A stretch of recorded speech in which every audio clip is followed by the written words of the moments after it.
सिंह में आपका बहुत बहुत स्वागत है। आज मैं आपको बाइनोमियल थ्योरम यानी द्विपद प्रमेय के बारे में बताऊंगा, साथ ही साथ किस तरह से इसका यूज करते हैं उसके बारे में भी डिटेल से बात करेंगे।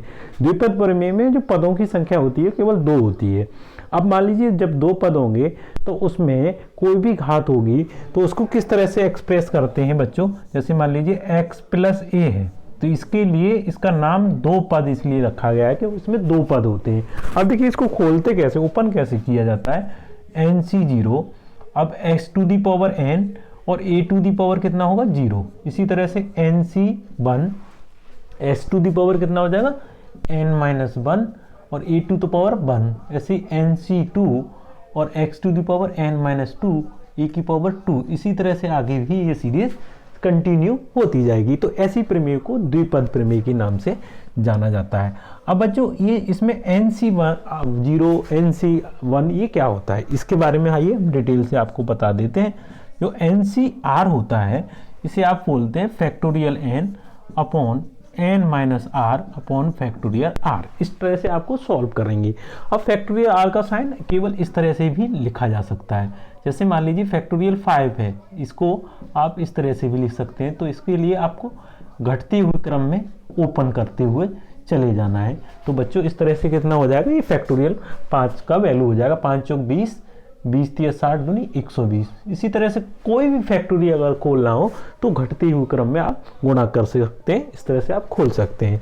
आई होप आपको समझ में आ गया होगा। अगर पदों की संख्या निकालनी है तो पदों की संख्या जो पावर होती है उससे एक ज़्यादा आएगी, यानी पदों की जो संख्या होगी वो आपकी एक ज़्यादा होगी।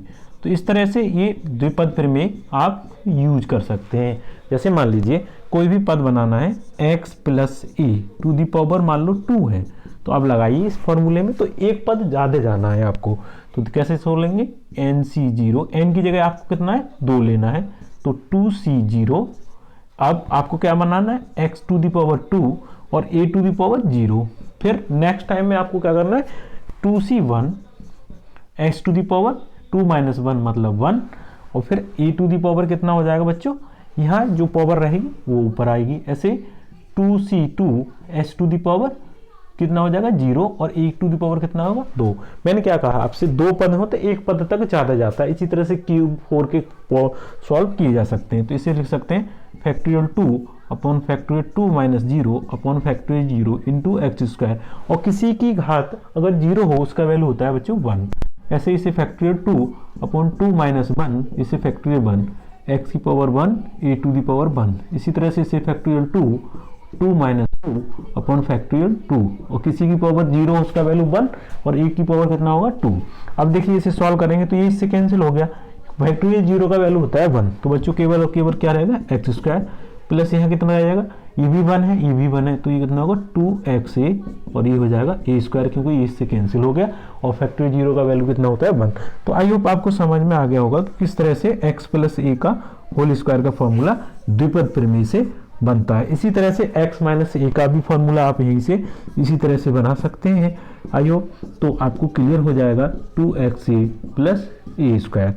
इस तरह से x माइनस ए का भी फॉर्मूला बन जाता है। ऐसे ही आपको 3 हो 4 हो 5 हो कितनी भी पावर हो तो द्विपद प्रमेय के द्वारा आप फॉर्मूले को जनरेट कर सकते हैं। आई होप आपको क्लियर हुई होगी कि द्विपद प्रमेय किसे कहते हैं और कैसे यूज करते हैं। मिलते हैं नेक्स्ट वीडियो में। जय हिंद।